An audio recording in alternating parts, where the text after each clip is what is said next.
ہم اپنی محبت کا یوں اعلان کریں گے میلا کی لالچ میں اللہ کے پیغمبر پر اتنا گندا الزام لگانے کے لیے تیار ہو گئی. صبح کو محفل سجی, میں محلے کے لوگ, علاقے کے لوگ, قوم کے لوگ سب جمع ہو گئے. جمع ہونے کے بعد اللہ کے پیغمبر موسیٰ علیہ السلام نے کہا اللہ کا حکم ہے کہ زکات دینے والوں زکات جمع کرا دو. تو اللہ اکبر, اس سے پہلے کہ زکات کا عنوان آگے بڑھتا قارون کھڑا ہو کر کے کہتا ہے اے موسیٰ مجھے ایک مسئلہ پوچھنا ہے. حضرت موسیٰ نے کہا کیا پوچھنا چاہتے ہو؟ اس نے کہا اگر کوئی زنا کرے تو اس پر کیا حکم لگے گا, زانی پر کیا قانون ہے اللہ کا؟ تو حضرت موسیٰ نے فرمایا اگر وہ کنوارا ہے تو اس کو جو ہے کوڑے لگائے جائیں گے, اور اگر وہ شادی شدہ ہے تو اس کو پتھر سے مار مار کر کے سنگسار کر دیا جائے گا. اس کے بعد اس نے عورت کو اشارہ کیا کیونکہ حضرت موسیٰ کی شادی ہو چکی تھی. آپ کو عورت کو اشارہ کیا, وہ عورت کھڑی ہوئی اور کھڑی ہونے کے بعد اس نے کہا یہ کیا کہتی ہے؟ سب دم بخود ہو گئے کیونکہ حضرت موسیٰ کا کردار جانتے تھے, حضرت موسیٰ کا کردار پتا تھا. اللہ کا نبی وہ ہوتا ہے ہر زمانے میں خدا کا نبی نسب کے اعتبار سے, کردار کے اعتبار سے, بول چال کے اعتبار سے, خاندان اور قبیلے کے اعتبار سے, گفتار اور افکار کے اعتبار سے بے مثل بے مثال ہوتا ہے ہر نبی. اللہ کے پیغمبر کو کہا یہ عورت کیا کہتی ہے؟ وہ عورت کھڑی ہوئی, حضرت موسیٰ نے کہا کیا کہتی ہے؟ اور یہ کہہ کر آپ نے نظر ڈالی تو اس کا پورا وجود کانپ گیا. فرمایا کیا کہتی ہے؟ تو اس عورت نے کہا موسیٰ میں کچھ نہیں کہتی, اس نے زکات بچانے کے لیے کل رات مجھے پیسوں کی لالچ دی تھی, دولت کی لالچ دی تھی تاکہ میں زنا کا الزام آپ پر لگاؤں, لیکن آپ کا چہرہ دیکھ کر میری ہمت نہیں ہوتی کہ میں اتنا گندا الزام آپ پہ لگاؤں. حضرت موسیٰ کی نظریں اٹھ گئی آسمان کی طرف, جس نے اپنی زکات بچانے کے لیے مجھ پہ زنا کا الزام لگانے کی کوشش کی اس کی سزا کیا ہوگی؟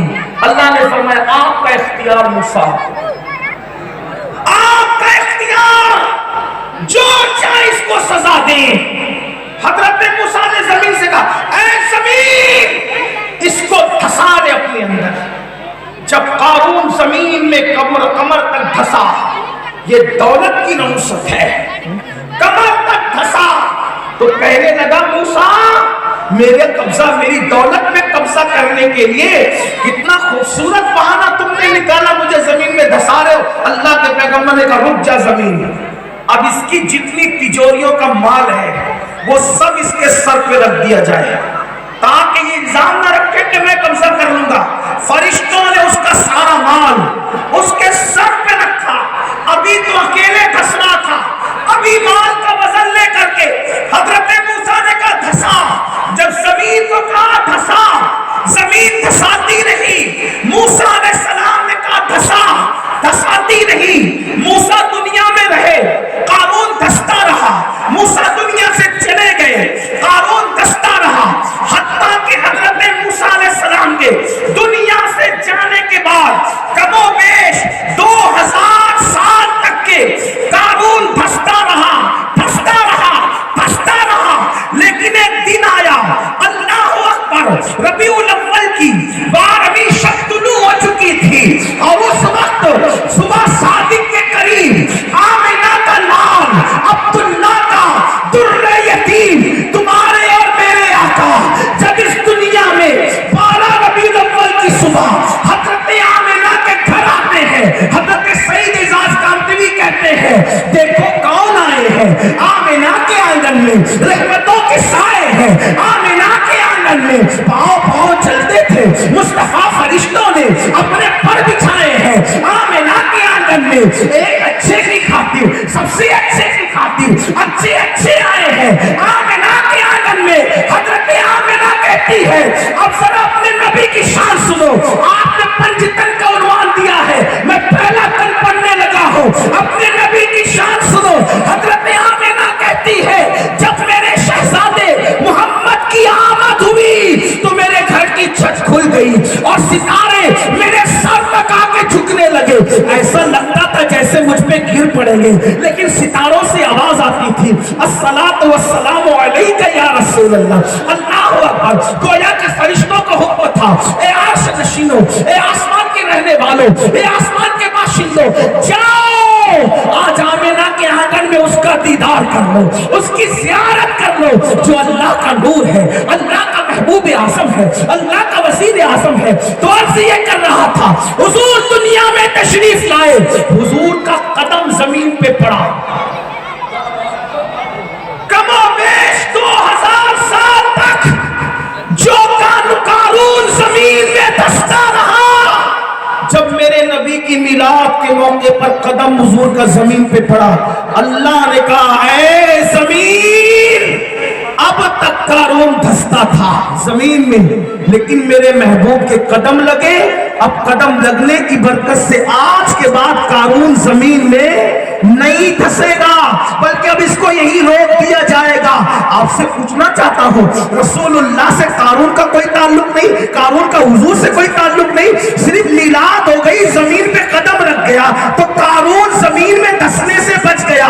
ارے جب دشمن خدا کو میلاد کا یہ فائدہ ملتا ہے تو نبی کے غلاموں کو میلاد مصطفیٰ کا کتنا فائدہ؟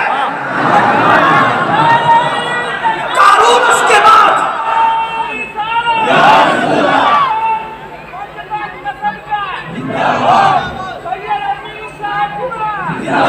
سبحان جیتے رہو، اللہ سلامت رکھے، اللہ الفاظ نہیں دیکھتا، اللہ تو نیتیں اللہ آپ کو بھی صدقہ دے، مجھے بھی صدقہ دے۔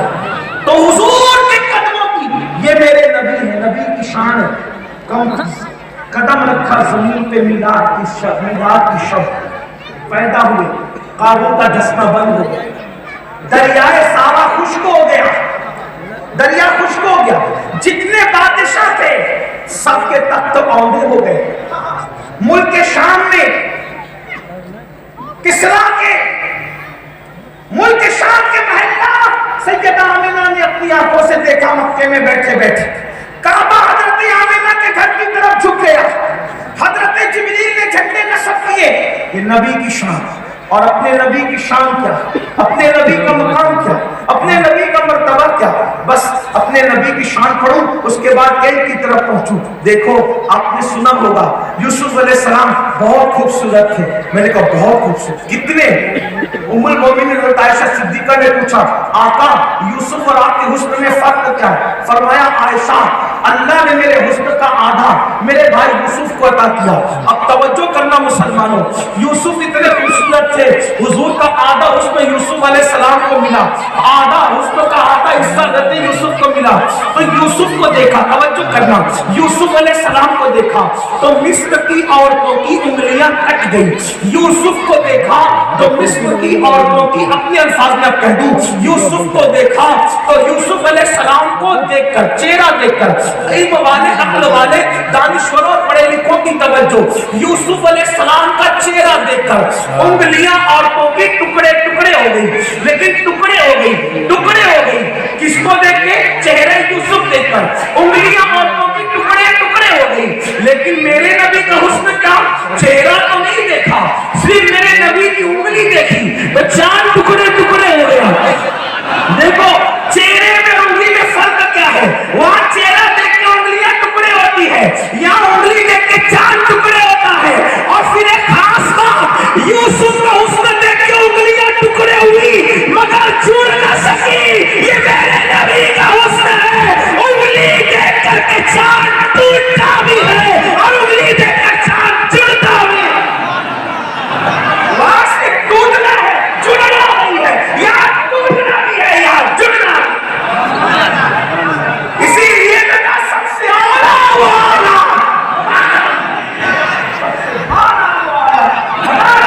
یہ اپنے نبی کی شان ہے۔ آپ نے دیکھا حضرت موسیٰ علیہ السلام نے قارون کو دھسایا۔ ابھی سنو پوری تفسیر، بہت لمبی کر دی میرے بہن تاکہ آپ کو سمجھ جائے میلاد نبی کی شان۔ موسیٰ علیہ السلام نے دھسایا، توجہ، لیکن اس نے عذر کیا، منظور نہ ہوا، ٹھیک، دھسایا نکالا نہیں، لیکن میرے نبی نے دھسایا بھی ایک کو۔ حضور ہجرت میں، ہجرت کے لیے چلے، ہجرت کے لیے تو سراقہ ڈھونڈتے ڈھونڈتے آ گئے، مال اور سونے کی محبت میں۔ حضور نے دیکھا سراقہ ہے کہ زمین دھسا اس کو، موسیٰ نے بھی دھسایا، میرے نبی نے بھی دھسایا۔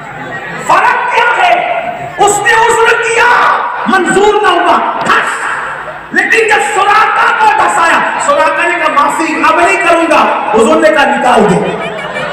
حضرت موسیٰ دساتے ہیں بڑا معجزہ ہے, لیکن صرف دساتے ہیں. میرے نبی کا اس سے بڑا معجزہ, وہ دساتے بھی ہیں اور نکال بھی دیتے.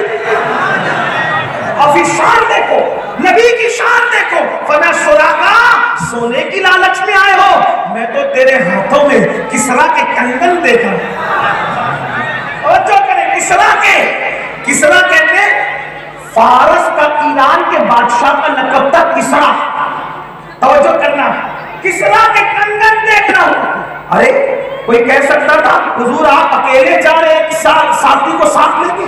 یار ابو بکر صدیق افضل البشر بعد الانبیاء بھی تحقیق, صدیق اکبر کو لے کے اکیلے جا رہے تھے. صحیح, کوئی کہہ سکتا تھا ابھی تو آپ کے وطن والوں نے آپ کو نکال دیا, آپ اکیلے جا رہے. اور اتنی بڑی بات کہ کسرا کے کنگن, مطلب کیا اے سراقہ سونے کی لالچ میں واپس جا, ایک وقت آئے گا کسرا فتح ہوگا, ایران فتح ہوگا, اور ایران کا بادشاہ کسرا, اس کے کنگن اتارے جائیں گے اور وہ تیرے ہاتھ میں پہنائے جائیں گے. قربان جائے مسلمانوں. پھر حضرت سراقہ مسلمان ہو گئے. اور پھر سوچئے تو صحیح, حضور کی ظاہری حیات میں ایران فتح نہیں ہوا, صدیق اکبر کی ظاہری حیات میں بھی ایران فتح نہیں ہوا, لیکن جب فاروق اعظم کا دور آیا تو سراقہ بہت بیمار پڑ گئے. ایک خاص بات عرض کروں گا آگے بڑھنے سے پہلے, سراقہ بہت بیمار پڑ گئے. دیکھو آج مسلمانوں کو اپنے نبی کی بات پر یقین نہیں ہے جیسا ہونا چاہیے. اگر ڈاکٹر کہہ دے شوگر ہوئی ہے,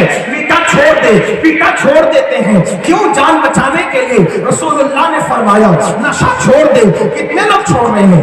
آقا نے فرمایا داڑھی منڈانا چھوڑ دے, کتنے لوگ چھوڑ رہے ہیں. اللہ اکبر. داڑھی کے فائدے اگر گنوانے لگوں ایک مستقل تقریر اسی پر ہوگی, لیکن ایک بات آپ کو بتاؤں, ایک سائنسداں کہتا ہے کہ جو ایک مشت داڑھی رکھتے ہیں اس کو کبھی گلے کا کینسر نہیں ہوتا. اس کی وجہ یہ ہے کہ جو جراثیم انسان کے گلے پہ حملہ کرتے ہیں وہ داڑھی اس کو بچا لیتی ہے, اس لیے کہ گلے کے کینسر سے محفوظ ہو جاتے ہیں. جو لوگ سر کا مسح کرتے ہیں, سائنسداں کہتے ہیں ایک دن میں 5 بار جو اپنے سر کا مسح کرے گا وہ کبھی پاگل نہیں ہوگا. آپ دیکھ لینا, اکثر نمازیوں کو جا کے دیکھ لو, گن لو جتنے لوگ نمازی ہیں ان میں جلدی آپ کو کوئی پاگل ہوتے ہوئے نہیں ملے گا. وجہ کیونکہ وہ سر کا مسح کرتے ہیں. حیرت ہے, اپنے ڈاکٹر کہتے تو کرتے ہیں, نبی نے کہا تو نہیں کرتے ہیں. کتنے نادان ہو گئے. اس لیے یاد رکھو اپنے نبی سب طبیبوں کے طبیب ہیں, اپنے نبی سب حبیبوں کے حبیب ہیں, اپنے نبی سب آقاؤں کے آقا ہے. ان کا آقا صرف اللہ ہے اور باقی وہ سب کے آقا ہے. اسی لیے تو میرے امام کہتے ہیں لیکن رضا نے ختم سخن اس پہ کر دیا,